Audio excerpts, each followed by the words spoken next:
Kirsten Gillibrand is running for president, and like all candidates, she won't let ignorance about an issue stop her from talking about it. Take this tweet.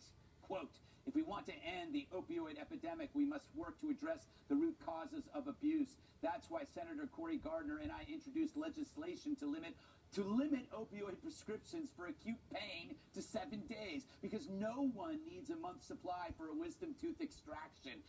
Because no one needs a month's supply for a wisdom tooth extraction. What's that sound like to you?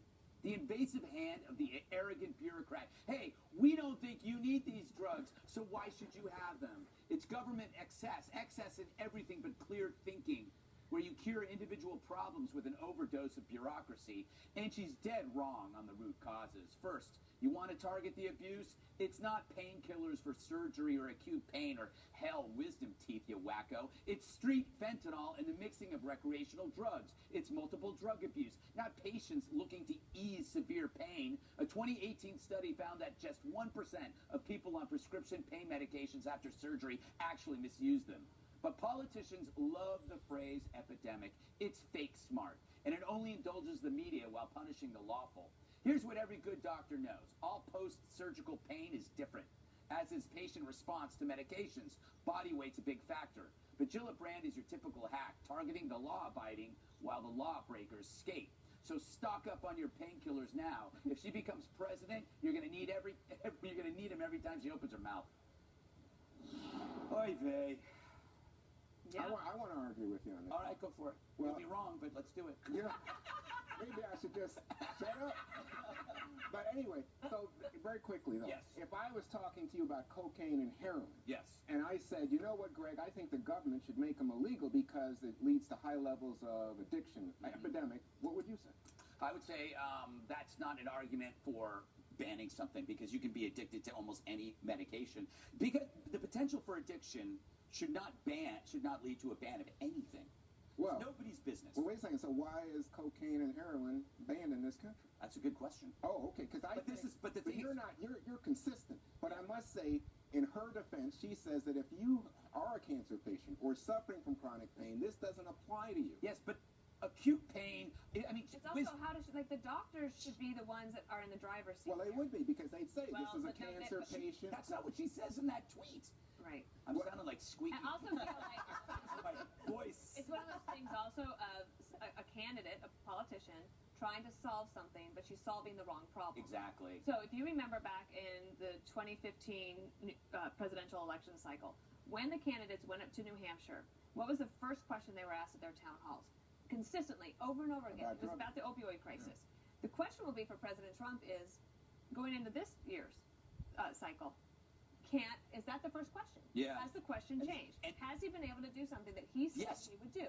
Have they made accomplishments? What she's suggesting is not something that's going to help these communities that are being ravaged by fentanyl. Yeah. And it's also taking power away from doctors and giving it to bureaucrats. It's solving the wrong problem. Yeah, I thought pro-choice people wanted the government to stay out of the doctor-patient relationship. That was the whole point of that. Now she's trying to play doctor, and for the people that shatter their hip or something, why is she trying to cap the medication? I mean, she wants to cap income, now she wants to cap your prescriptions. There is abuse, though, Greg. I mean, there are these people that now, like, round up older people, and they put a little, like fake cast on, and they hobble into a little pill mill, and they get this prescription, and then the dealers take the prescription, and then they sell it on the street. I've never seen that. Abuse. I read a book about it. It's fantastic. You read a book about it? Yes, I read a book, Dana. I don't tell you all the books I read. You've got a good track record. It's interesting, Emily, when you look at the statistics, the abuse of prescription opioids is so low. But because they conflate opioids with recreational drugs and fentanyl, everybody thinks it's the old man getting addicted, or the construction worker who breaks a foot and gets hooked on drugs. No, it's people actually recreationally mixing drugs and overdosing and getting fentanyl-laced Xanax and whatever drug they get is laced with this, generally from China.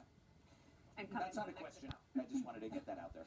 Yes to both of you. And what drives me crazy about this is I think this is just another really complicated, complex issue that is oversimplified and reduced by these candidates or lawmakers to identifying a villain. So here it's all of a sudden Big Pharma and the Sackler family. Right. And also answering the question or responding to the issue with government overreach or larger government ownership.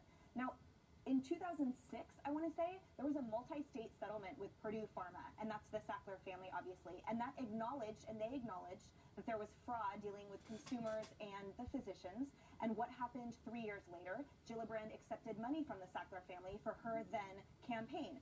So it also, to me, highlights the hypocrisy that is always underlying everyone's holier-than-thou statements, because no matter what, money is complicated, and there are tendrils from that family and from that pharma everywhere. But it's certainly way more complex than her saying all of a sudden in 2019 that it's about the Sackler family now and it's about the overreach now, when this has been going on for literally decades. But wait a second, I haven't heard anybody, I know you guys are very critical of her, but I haven't heard anybody say it's a bad idea to say there's going to be a 7-day limit. Why is that a bad idea? Why is that a bad idea? I'm saying let the doctors decide. Well, doctors will decide. They can say, I have a cancer patient here, I have a hospice care patient here. She's deciding. The government is deciding. No, the government the doctor is has limiting the it right, but I think it's in the public interest to limit the spread of opioids like OxyContin. I would say that if you look at prohibition, what were the deaths? Okay, so we're back to cocaine and heroin. No, the deaths were not caused by over-the-counter vodka or over-the-counter beer. It was bathtub gin that killed people as well as the crime, the gang crime back then. That's what's happening now. People are dying from basically bathtub opioids in terms of fentanyl, and it's history repeating itself. Make it legal. People get it controlled. Get it in the controlled doses that they understand, and nobody dies. All right. All right. I don't know that for a fact. I can't say nobody dies. That is not a realistic idea. Yeah, right. Spring break insanity in Miami Beach. The wild video next.